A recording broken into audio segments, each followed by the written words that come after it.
Shalom, peuple de Dieu, que la grâce, que la paix, que la vérité de notre glorieux Seigneur Jésus-Christ soit le vôtre. Vous qui écoutez et recevez de la part du Seigneur ces enseignements. Ouvrez avec moi Psaume 93.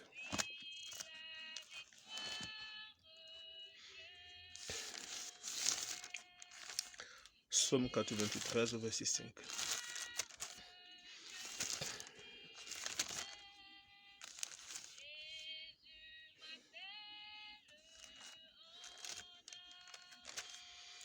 Oh Seigneur, tes instructions sont entièrement vraies. La sainteté convient à ta maison éternelle jusqu'à la fin du monde. Nous allons reprendre. Psaume 93, verset 5. Que tes instructions sont entièrement vraies. Point virgule. La sainteté convient à ta maison éternelle jusqu'à la fin du monde. Seigneur, accorde-nous ta grâce encore ce matin. Par le privilège du Saint-Esprit qui habite la vie de tes bien-aimés que nous sommes.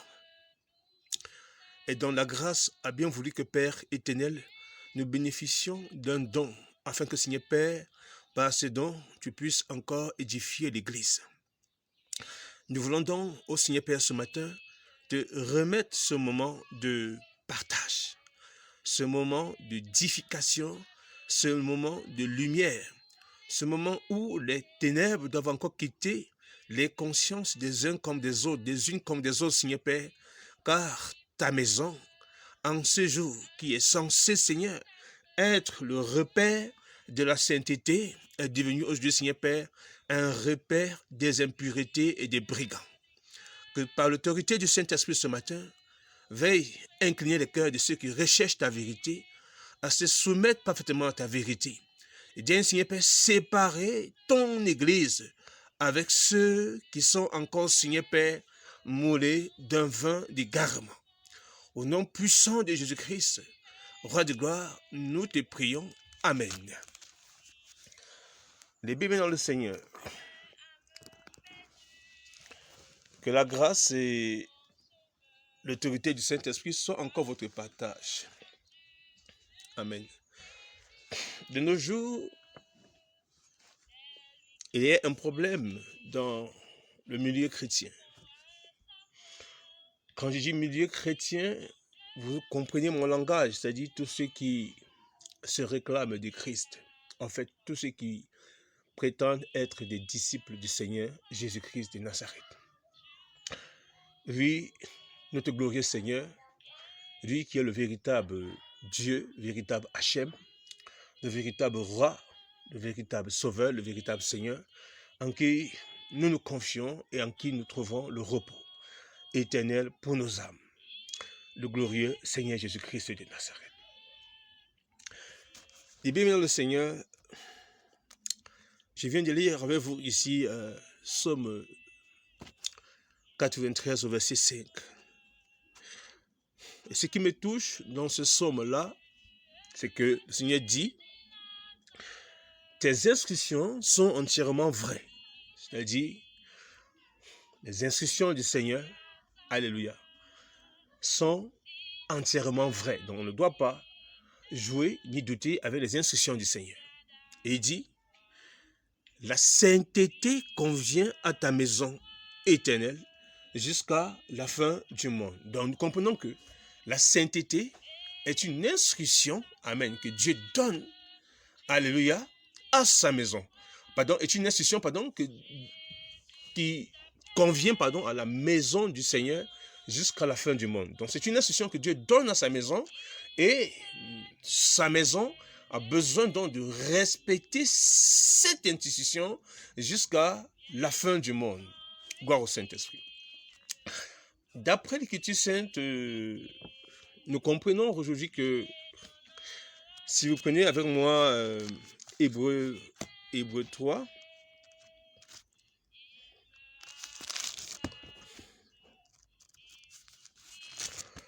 Hébreu 3,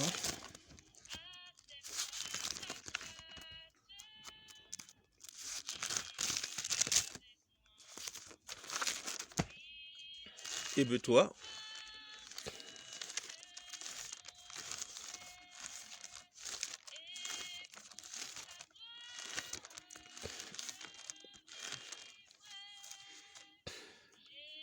merci, ensemble, nous allons passer du verset 3. Il dit, en effet, il a jugé digne d'une gloire supérieure à celle de Moïse, dans la mesure où celui qui a construit une maison reçoit plus d'honneur que la maison elle-même.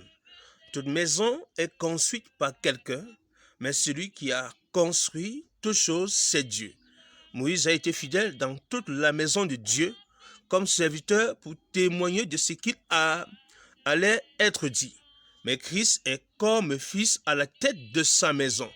Or, sa maison, c'est nous. Gloire au Saint-Esprit. Donc, mes bien-aimés, qu'est-ce que nous comprenons ici? Après examen, nous comprenons que nous sommes la maison. Amen. La maison du Seigneur. Et qu'est-ce que le Seigneur nous dit dans Psaume 93 à partir du verset 5? Qu'est-ce qu'il nous dit? Il nous dit que sa maison, amen, que la sainteté convient à sa maison jusqu'à la fin du monde. Donc nous comprenons que la sainteté est un devoir chrétien. Parce que nous sommes la maison du Seigneur. C'est-à-dire, chaque fois que l'Église se rassemble, elle doit exprimer cette sainteté de notre Créateur. Amen. De notre glorieux Seigneur, de notre Dieu. Et nous allons comprendre que la sainteté, amen, nous rattache à la vie de Dieu, à la vie du Seigneur. Amen. La sainteté nous rattache à la vie du Seigneur. Si nous prenons 1 Pierre et à la nature du Seigneur, si nous prenons 1 Pierre 1er au verset 14 au verset 16, 1 Pierre 1er,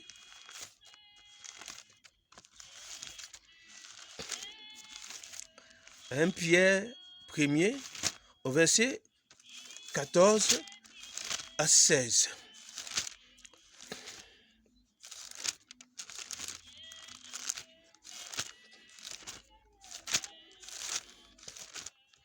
Donc, vous pouvez dérouler aussi l'écriture chez vous, afin que ce que je dis, nous dirons ici ce matin, soit correct et fondé sur l'écriture. 1 Pierre 1er, à partir du verset 14, il dit, à partir du verset, moi je vais lire à partir du verset 13, 14 à 16, il dit, c'est pourquoi. Tenez votre intelligence en éveil, soyez sobre et mettez toute votre espérance dans la grâce qui vous a été apportée lorsque Jésus-Christ apparaîtra. En enfant obéissant, ne vous conformez pas au désir que vous aviez autrefois. En enfant obéissant, ne vous conformez pas au désir que vous avez autrefois, mais quand vous étiez dans l'ignorance.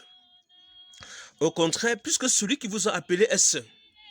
Nous allons revenir sur cette expression, le mot saint, le mot sanctification, sainteté, amen. Amen. Puisque celui qui vous a appelé est saint. En grec, c'est adios. Adios, c'est quoi? C'est ça l'expression en grec. Amen, c'est adios. Oui. Puisque celui qui vous a appelé est saint. Je crois que c'est ça en grec. En grec, c'est adios. Vous aussi, vous serez saints comme lui. Amen. L'expression, c'est ça. C'est adios qui s'écrit H-A-G-I-O-S. Amen. Donc, l'expression adios en grec qui est saint, vous devez dire simplement chose très sainte, consacrée. Amen. Saint, consacré. Donc, c'est ça l'expression. Donc, nous serons une chose très sainte. Comme Dieu est saint, nous aussi, nous devons être saints. Donc, consacrés, mis à part. On comprend déjà là, et bien par là, que la consécration est, alléluia, l'individu qui prétend appartenir à Dieu, à Christ, amen, sont liés à la consécration.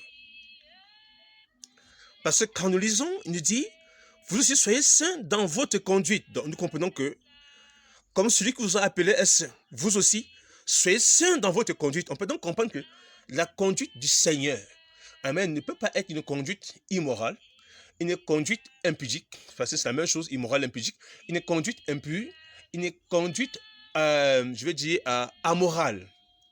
Amen. Parce que dans les assemblées aujourd'hui, nous vivons des tendances tellement corrompues, je vous dis en vérité. C'est-à-dire, si vous recherchez le monde et sa prostitution, entrez dans les assemblées, soi-disant chrétiens, amen, vous allez voir, vous allez retrouver ce monde et sa prostitution-là à l'intérieur de nos soi-disant assemblées où des individus peuvent se faire appeler apôtres, docteurs, prophètes, évangéliques, et alléluia, etc. Je vous dis en vérité. Donc le Seigneur dit ici que vous serez saints comme lui aussi dans toute votre conduite, toute votre conduite, dans votre manière de penser, votre manière de vous habiller, votre manière de parler, votre manière d'agir. Amen. La sainteté, donc la consécration doit définir cette manière d'agir. Cette manière d'agir, amen, elle doit être définie par la consécration. Donc vos faits et gestes doivent être définis par la consécration. C'est pourquoi l'expression nous dit ici que vous serez saints comme lui-même est saint. En grec, l'expression c'est adios, amen, qui veut dire simplement saint, consacré, chose très sainte. Donc nous sommes devenus une chose très sainte aux yeux de Dieu, consacrée, amen, mise à part avec la nature divine, amen, qui s'exprime dans notre conduite. C'est-à-dire ta manière de t'habiller, femme, doit démontrer si réellement tu as le Saint-Esprit. Si réellement on peut t'appeler saint. Amen. Parce que l'expression saint, comme plusieurs ne le connaissent pas, amen. Voudes, en grec, c'est, comme je dis, adios. Et en hébreu, saint, c'est kodesh. Kodesh qui veut dire mise à part, sainteté, consécration, séparation. Saint, en hébreu, kodesh, qui veut dire mise à part, sainteté, consécration, séparation. Alléluia. Vous allez voir que le Seigneur est un Dieu très merveilleux. Et nous allons avancer, dit, car dans toute votre conduite, en effet, il est écrit, vous serez saints comme moi, le Seigneur, je suis saint. Alléluia. Donc, on ne peut pas aujourd'hui nous amener à comprendre que les assemblées qu'on appelle aujourd'hui maison du Seigneur sont plutôt un repère, je vous en dis, des impudiques, des immorales, des impurs. Amen. Un repère, alléluia, des âmes non régénérées. J'ai dit d'hommes amorales. Parce que quand je parle d'hommes amorales, ça veut dire que le caractère pur de la moralité a été extrait de ces assemblées. Ce sont des assemblées où, en vérité, il n'y a plus de pudicité. Ce sont des assemblées où, en vérité, l'impudicité bat et dégage son plein. Ce sont des assemblées où, en vérité, la nudité est grand exposée en grand jour. Je vous dis en vérité. Ce sont des assemblées où on se pose la question si, en réalité, c'est ça qu'on appelle maison du Seigneur, où la sainteté convient à cette maison jusqu'à la fin du monde. Donc le Seigneur dit que dans le psaume 93, que sa maison sera l'objet de sainteté jusqu'à la fin du monde. Amen. Mais si le Seigneur revient aujourd'hui, je pose une question à l'église. Amen. Est-ce que dans vos églises-là, dans vos assemblées-là, amen, que moi j'appelle aujourd'hui cimetières en destination pour l'enfer, est-ce que en réalité, dans ces cimetières en destination pour l'enfer, que vous appelez maison de Dieu là, la sainteté convient, bien le Seigneur? Est-ce que convient réellement la sainteté? Alléluia. Et c'est pourquoi ce matin, je vais parler franc. Ça, nous sommes dépassés et nous sommes brisés de nous rendre compte que nos assemblées sont devenues des lieux et des danses mapuka. Je vous dis en vérité. Nos assemblées sont devenues des lieux et des danses mapuka. Je vous dis, entrez dans ces assemblées, alléluia, si vous êtes entré avec un démon, vous en ressortirez avec 1000. Parce que en vérité, ces assemblées ne vont pas vous aider à quitter la vie du péché, mais ces assemblées vont vous plonger davantage dans la vie du péché. Et c'est ce que nous voulons décrier ce matin. Alléluia. C'est ce que nous voulons exposer ce matin.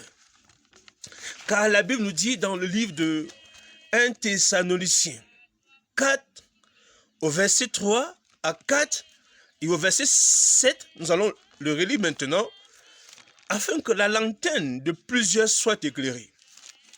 Je n'arrive pas à croire qu'aujourd'hui, lorsqu'on entre dans une assemblée, regardez simplement la manière dont les frères et les sœurs peuvent se vêtir. Vous allez vous rendre compte que nos assemblées sont devenues, amen, des assemblées en mode mondain. Je vous dis en vérité, je dis en mode mondain. Le jézabélisme bat son plein. Il dit par rapport même à l'accoutrement et au déguisement des sœurs. Je dis c'est du jézabélisme tout pur. Amen.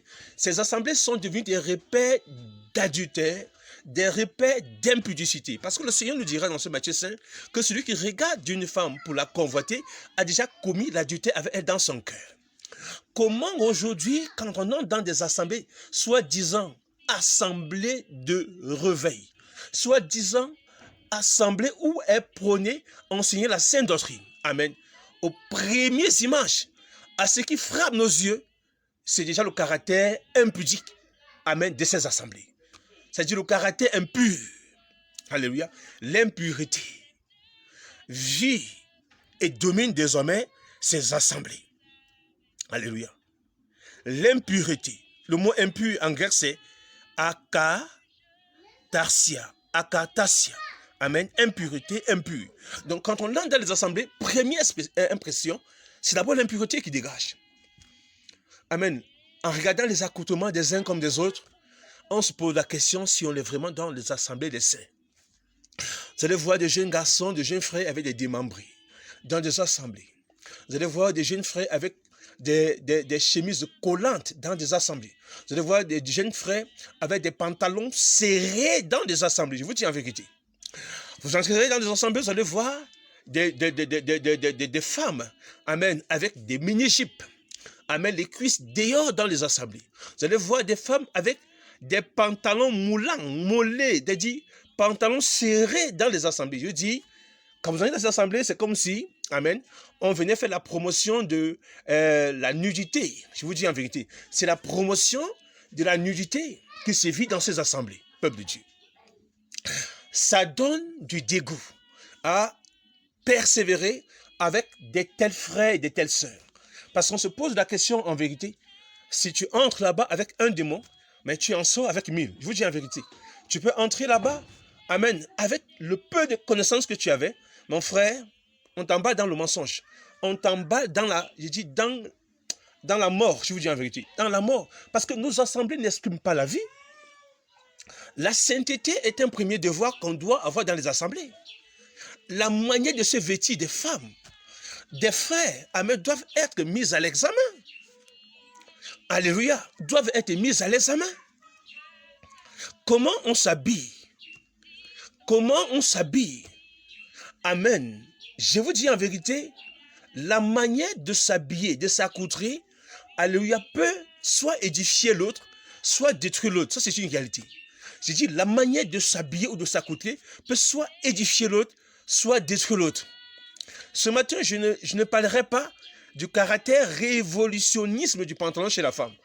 Parce que des fois, quand on en parle de ça, amen, beaucoup de gens mettent entre parenthèses le Deutéronome 22:5. Oui, ils veulent se justifier en contournant certaines réalités. Et je veux vous dire que jusqu'au 19e siècle, avant la révolution féminine, Amen. Souvenez-vous, quand vous entrez même dans l'édit de Paris, amen, de 1800, vous allez voir que les toutes premières femmes à adopter le pantalon parce que le pantalon est considéré par l'Occident, a toujours été considéré comme étant un vêtement d'homme.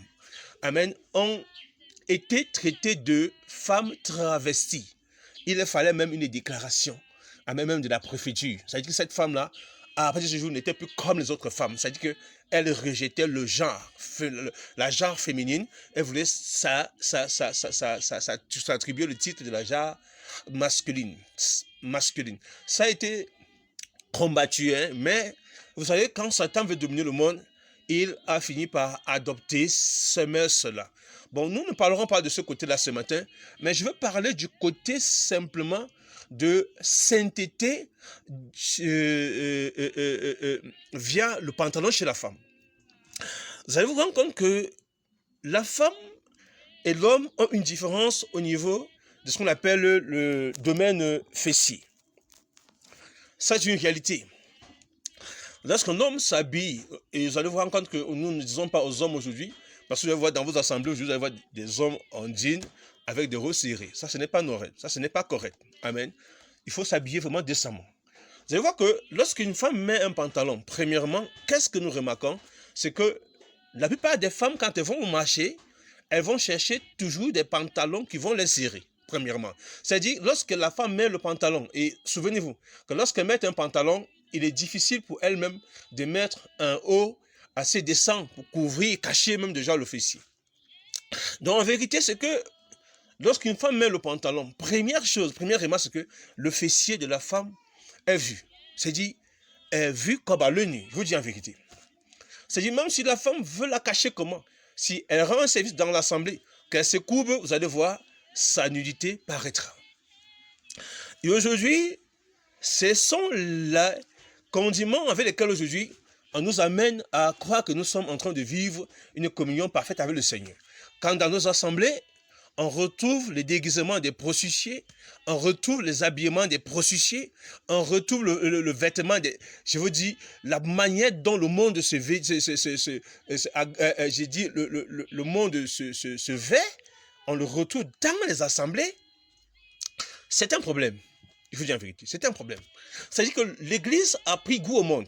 Et regardez en conséquence, quand vous revenez dans les années, dans le 18e siècle, allez voir comment. Je parle seulement du 18e siècle. Parce que si nous parlons de l'Église au 16e siècle, au 15e siècle, au 14e siècle, jusqu'à la naissance de l'Église, on vous rend compte que, frère, les mœurs ne sont pas détruites comme nous vivons l'époque-ci.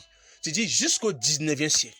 Quand vous revenez sur les mœurs dans les assemblées, même après les réformes, amen, protestantes, allez, l'Europe là, jusqu'à aujourd'hui, il y a beaucoup des Européens qui sont restés dans leur vie, dans cette nature pure là. Jusqu'à aujourd'hui, il y a beaucoup de mouvements des frères et de sœurs qui sont occidentaux, qui sont dans cette concession là, qui n'ont pas laissé la mode jouer ou influencer, amen, de près ou de loin, alléluia, leur relation avec le Seigneur. C'était difficile, frère. Les femmes étaient vêtues de manière très décente, je vous dis en vérité. Très décente. Des assemblées, bien qu'il y avait beaucoup d'autres choses encore à faire ou à refaire, d'autres réformes à faire ou à refaire, mais les assemblées étaient quand même, amen, l'exemple de vie. Quand on entrait, amen, on pouvait quand même faire une différence entre l'Église et le monde. Mais aujourd'hui, bien aimé, c'est de la cacophonie. C'est de la cacophonie absolue. Alléluia. Satan vit dans vos églises-là. Satan vit dans vos églises-là. Dernièrement, nous avons vu dans une assemblée, ça a été publié dans les réseaux sociaux, une assemblée où les femmes chantaient. Dans cette assemblée, les jeunes filles nues, je vous dis en vérité, avec des caleçons et, je vous dis, le slip et la poitrine dehors. Et il y avait des hommes dedans, des parents, des grands, des hommes qui louaient Dieu. Je vous dis, si c'est quel Dieu qu'on est en train de louer, c'est la preuve que vraiment, Mami Wata est dans ces assemblées. Je vous dis en vérité. Jézabel vit dans vos assemblées. Alors, un Thessaloniciens nous dira quelque chose ce matin, et moi, j'appelle à la repentance. Je vous dis, sortez de toute assemblée où on ne met pas l'accent aussi sur, amen, le vêtement. Sortez de ces assemblées-là. Toute assemblée où on ne met pas vraiment l'accent sur la manière de se vêtir pour l'assemblée, sortez là. Parce que le Seigneur nous dit bien que il convient, la sainteté convient à ta maison, Seigneur, jusqu'à la fin du monde. Donc, nous comprenons que on n'a pas le droit de partager une assemblée où déjà les valeurs morales sont détruites. Amen. Une assemblée où les valeurs amorales prônent. C'est-à-dire que même le monde peut dénoncer les valeurs amorales, mais vos églises là n'en dénoncent pas aujourd'hui. Qu'est-ce que tu fais là-dedans? Tu vas persévérer avec quoi? Vous allez persévérer avec l'impudicité, avec les impuretés. Amen. Allez-vous persévérer chaque jour avec le péché? Parce qu'en vérité, quand vous êtes dans une assemblée où alléluia, la nudité est au prisme, vous vous rendez compte que dans ces assemblées-là, à hauteur de jour, je vous dis, des désirs et des pensées impures sont fréquents. Je vous dis en vérité, des pasteurs, des prophètes et des apôtres, des frères pêchent même pas la pensée, des sœurs pas la pensée. Je vous dis en vérité. Il suffit seulement, amen, de convoiter une sœur, de regarder son fessier, que tu te retrouves déjà soit dans l'immoralité, soit dans l'adultère. Et ce sont des choses qu'aujourd'hui, on n'arrive pas à comprendre que l'Église, vous tolérez. Et une sœur qui se dit enfant de Dieu, a encore les fesses là d'ailleurs comme le saucisson, serré dans le pantalon. Cette sœur n'est pas enfant de Dieu. C'est une prostituée de Jézabel, déposée dans ces assemblées-là, pour détruire, amen, ceux qui veulent vraiment vivre la véritable saine doctrine, la véritable consécration, la pureté de la consécration de Christ dans nos assemblées. Je vous dis en vérité. Je ne sais pas si, quand vous prenez pour modèle Marie de Magdala dans la Bible, là, Marie mère de Jésus, Marie mère de Jacques, tout ça, si Tabitha, Dorcas, oui, c'est la même personne, Phébé, Diaconette de Saint-Cré, je ne sais pas si ces sœurs-là, automatiquement, sont peut-être l'image de ce que vous êtes là. Je vous dis la vérité. Je ne sais pas si ces sœurs-là sont le reflet de ce que vous êtes aujourd'hui. Je ne sais pas si Marie, mère de Jésus, était en moulé dans les assemblées, fesses dehors, seins dehors, je ne sais pas. Mais je ne sais pas qui est votre mère dans le Seigneur, en vérité. Parce que, je vous dis en vérité, je ne sais pas qui est votre père dans la foi, père dans le Seigneur. Je ne sais pas qui est votre exemple de mère dans la foi. Parce qu'en vérité, l'Écriture nous fait comprendre que Sarah est un exemple de mère. Pour les jeunes sœurs, les sœurs qui sont dans le Seigneur, je ne sais pas, quel type de mère avez-vous dans la foi? Quel type de mère avez-vous dans la foi? Je ne sais pas si Sarah était, j'ai dit, d'un point rapproché à votre manière de vous habiller aujourd'hui ou de vous vêtir aujourd'hui. Je ne crois pas. Je ne crois pas que toutes ces femmes qui ont fait des éloges de la foi dans l'Écriture sont des prêts, amen, associés à ce que vous êtes, à votre manière de vous vêtir, à votre manière de vous habiller, à votre manière même de vous comporter. Mais vous êtes de plus en plus, amen, attachés au modèle de Jézabel, qu'au modèle, amen, de ces femmes vertueuses qui ont fait profession de servir Dieu dans leur vie. Ça, c'est une réalité. Alléluia. Alors nous devons dénoncer. Alors nous devons dénoncer. 1 Thessaloniciens 5. 1 Thessaloniciens 4, pardon, peuple de Dieu, parce que je ne serai pas très long ce matin. Nous allons revenir, nous allons insister là-dessus jusqu'à ce que la vie, amen, soit manifeste dans la vie de plusieurs. Alléluia.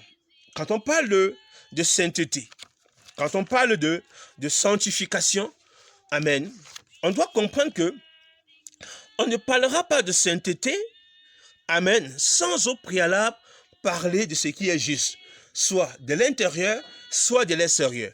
Parce que dans le mot sanctification, quand on va lire tout à l'heure, 1 Thessaloniciens 4, l'Écriture dit, ce que Dieu veut, c'est votre sanctification. C'est votre sanctification. C'est que vous vous absteniez de l'immoralité sexuelle. C'est que chacun de vous sache garder son corps dans la consécration et la dignité. c'est que chacun de vous sache garder son corps dans la consécration et la dignité. Le mot sanctification en grec, c'est adiamos. Adiamos, adiamos, qui veut dire consacré. L'effet de la consécration, sanctification de cœur et de vie. C'est ça l'expression sanctification qui est issue de la racine adiajo, qui veut dire séparer des choses profanes, dédiées à Dieu, nettoyer l'extérieur, purifier par expiation, purifier l'intérieur par renouvellement de l'âme. Donc, comprends que vous n'allez pas me dire aujourd'hui que vous avez été renouvelé de l'intérieur et que votre extérieur reste encore mondain. Non. Amen. Une telle doctrine ne vient que de l'enfer et de Satan. Tout prédicateur qui tolère, amen, ce côté vestimentaire est dans le péché lui-même. Ça vous dit en vérité. Amen. Parce que la sanctification intérieure et extérieure sont liées et vont ensemble. Elles vont ensemble. Elles sont liées et elles vont ensemble. Amen. Dans sanctification, on a l'expression adiamos, nous avons la racine, nous avons l'expression adiajo. Adiajo, qui est la racine de l'expression adiamos, qui nous dit que sanctifier, sanctification, c'est action de se séparer des choses profanes et dédier et d'être dédié à Dieu.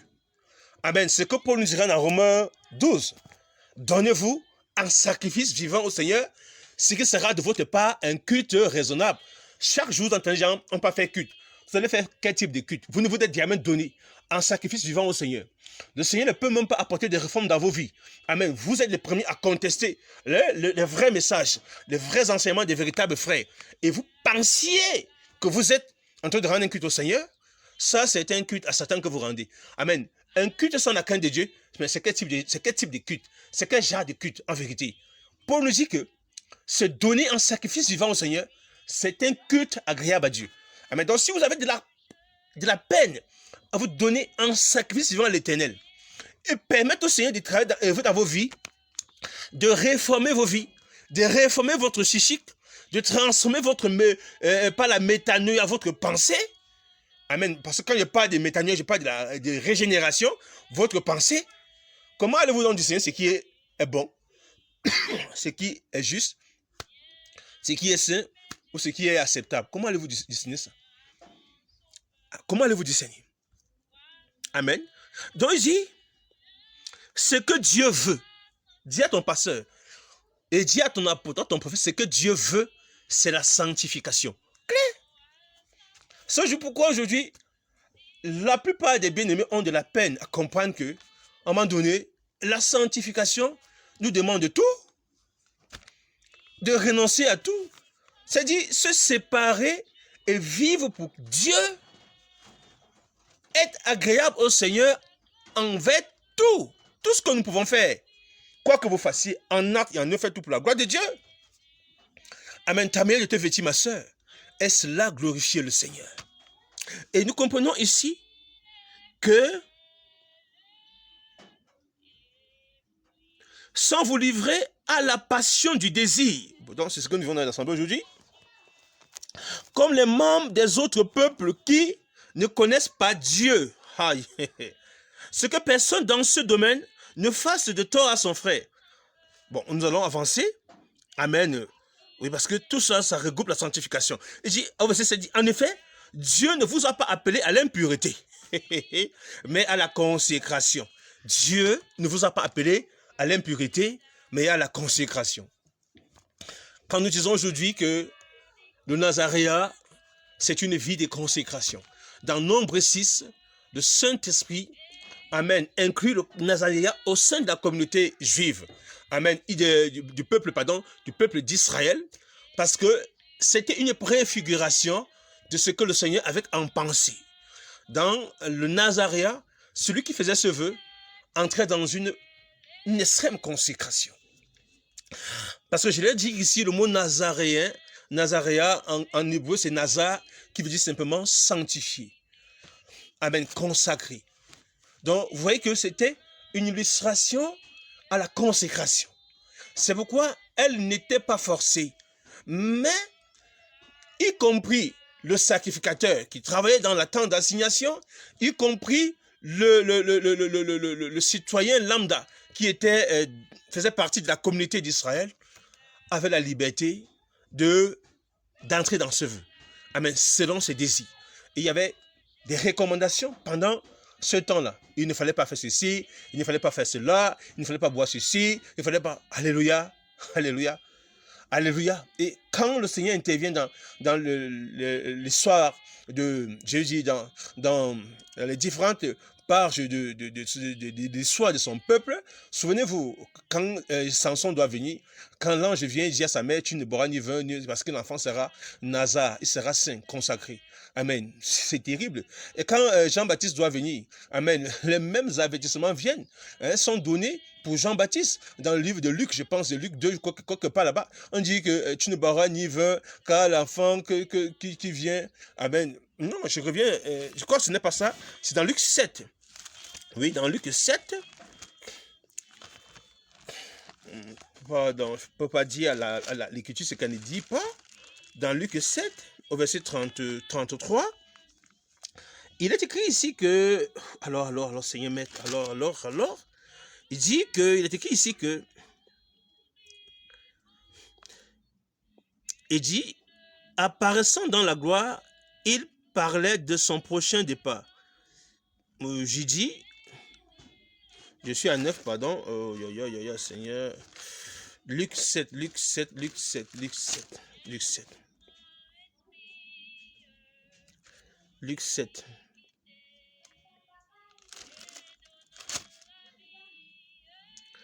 Et il dit, en effet, Jean-Baptiste est venu ne mangeant ni buvant de vin, et vous avez dit, il a un démon.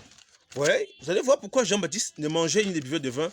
Allons dans Luc 1er, dans Luc 2 là-bas. C'est important.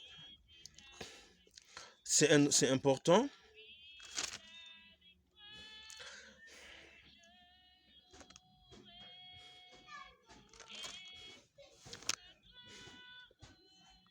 Je vais lire ici. Luc 1, à partir du verset 12. Zacharie fut troublé en le voyant. Et la peur s'empara de lui. Mais l'ange lui dit, n'aie pas peur, Zacharie, car ta prière a été exaucée. Ta femme Élisabeth te donnera un fils et tu l'appelleras Jean. Il sera pour toi un sujet de joie et d'allégresse et beaucoup de réjouissance dans sa naissance. Se réjouiront sa naissance. Il sera grand devant le Seigneur. Il ne boira ni vin, ni boisson alcoolisée. Il sera rempli du Saint-Esprit. C'est la consécration. Donc Jean est consacré depuis le ventre. Donc il ne boira ni vin, ni boisson alcoolisée, mais il sera rempli du Saint-Esprit. Donc Jean était un Nazaréen. Amen. Bien qu'il était un prophète. Quand on parle de Nazaréa, beaucoup de gens pensent qu'on parle de la secte. Non, je parle de ceux qui étaient liés à cette vie de consécration que le Seigneur a publié dans Nombre 6 à partir du verset 1er, c'est jusqu'au verset 5 là-bas. Alléluia. Donc, vous n'allez pas nous dire aujourd'hui que le Seigneur change. Parce que le Seigneur nous fait comprendre que, amen, celui qui rejette, au verset, il dit, celui qui rejette cette instruction, ne rejette pas un homme, mais Dieu, qui a aussi donné son Saint-Esprit. Donc, rejetez la sanctification. Rejetez le caractère moral dans vos assemblées. Amen. Laissez les sœurs s'habiller comme des prostituées, des frères comme des prostituées. C'est la preuve que, en vérité, Dieu lui-même vous a rejeté. Parce qu'il dit, celui qui rejette ses instructions, rejette aussi Dieu. Donc, si vous rejetez, celui donc qui rejette ses instructions, rejette aussi. Donc, Dieu a donc instruit que la sainteté soit, amen, l'objet de sa maison jusqu'à la fin du monde. Alléluia. Aujourd'hui, nos assemblées sont devenues des lieux de prostitution, des assemblées où Jézabel vit, des assemblées de Madonna, des assemblées de Shakira, des assemblées de Beyoncé, des assemblées, je vous dis en vérité, des divinités mondaines, je vous dis en vérité. Alléluia. Où es-tu, pasteur? Toi, le grand prophète qui court après les révélations, mais les petites choses t'échappent. Toi, le grand apôtre qui court après des révélations, mais les petites choses t'échappent. Alléluia. Avec ça, nous avons une église vivante au monde. Alléluia. Allez voir les sœurs avec des vêtements serrés, la poitrine devant. Comment le jeune garçon qui est là ne va-t-il pas se retrouver dans l'impudicité? Comment ne va-t-il pas se retrouver dans les adultères? Et vous, prédicateurs, tout ce que vous voulez, c'est d'avoir des gens, amen, des foules à vos pieds. Tout ce que vous voulez, c'est d'avoir des foules à vos pieds. Mais dis la vérité, que le Seigneur veut que ces gens puissent entendre, vous ne leur parlerez pas. Amen. Vous les diriez, Dieu regarde au cœur. Mais du cœur monte aussi les mauvaises pensées. Si vraiment le cœur là est pur, amen, mais l'extérieur là sera pur. Purifier l'intérieur et purifier l'extérieur. Ça, c'est le message que le Seigneur adresse à l'Église. Alors que le Seigneur délivre nos assemblées de la prostitution, de l'esprit de Jézabel, de la mondalité, de la frivolité, que désormais votre accoutrement, bien-aimés frères et sœurs, soit des accoutrements dignes de la repentance, avec un parfum de vie, dans le livre de Timothée, 1 Timothée 2, que les femmes ne se parent ni de pelles. Je vais le relire parce que ce sont des passages qui font beaucoup de bruit dans vos assemblées aujourd'hui. On raisonne trop. Amen. Au verset 9, je veux aussi que, voilà, il dit, de même manière, de même, je veux aussi que les femmes habillées de manière décente, c'est pas avec pudeur, simplicité, non avec des tresses, des lords, des pelles, ou des toilettes somptueuses, mais plutôt avec des œuvres, comme cela convient à des femmes qui honorent, qui affirment d'honorer Dieu. Vous voyez, Paul, le Saint-Esprit veut éviter l'Église d'entrer dans la frivolité, la mondalité. Mais vos pasteurs aujourd'hui s'opposent à ce qui est écrit même ici. Si vous êtes des femmes qui font profession de servir Dieu, vous allez comprendre que le make-up, toutes ces choses-là, tout votre veignage que vous faites là sur votre corps et tout ça, tout ce que vous passez votre temps à vous apitoyer, la beauté, tout ça là, le Seigneur n'est pas là-dedans. Amen. Parce que votre beauté doit être pure, celle qui vient du cœur, de l'intérieur, une beauté naturelle. Alléluia. Amen. Avec un vêtement qui est pur. Amen. Des vêtements décents. Des vêtements qui ne posent aucun problème à celui qui est faible et même à celui qui est fort. Alléluia. Alors, vous voyez que Paul s'adressait ici comme ça à l'assemblée d'Éphèse. Parce qu'il y avait des païennes qui venaient de croire. Et il donne déjà l'image du Seigneur pour la femme qui veut faire profession de servir Dieu. Elle ne s'intéresse pas à ces choses-là. Amen. Amen. Mais où sont vos œuvres aujourd'hui? Sœurs, vos œuvres, c'est quoi? C'est serrer vos fesses. Amen. C'est sortir votre poitrine dehors. C'est ça vos œuvres. Amen. Alléluia. C'est de vous mettre dans la volupté, la luxure. C'est ça vos œuvres. Que Dieu ramène vraiment l'Église à la repentance. Alors, mes bien-aimés dans le Seigneur, ce matin, voilà ce que la grâce du Seigneur a voulu que je partage avec vous. Et nous appelons à la repentance toute assemblée qui, en vérité, vit dans le mensonge pensant vivre dans la vérité. Si vos sœurs et frères n'ont pas un vêtement dit d'enfant de Dieu, vous êtes une assemblée de bâtards. Vous êtes une assemblée de baltraciens. Vous êtes appelés à vous repentir. C'est la vérité. Alléluia. Vous appelez à vous repentir. On doit voir de la pureté dans vos assemblées. Si vraiment ce qui est à l'intérieur de vous là, c'est Christ, que nous ayons l'extérieur là conforme à Christ et à sa nature. Dieu est saint et vous a aussi appelé à la sainteté. Alors, c'était comme ça ce matin, un message à toute l'Église. À toute l'Église, quel que soit son lieu, quel que soit son rang. Nous sommes tous égaux aux yeux du Seigneur et nous vous appelons à la repentance. Amen.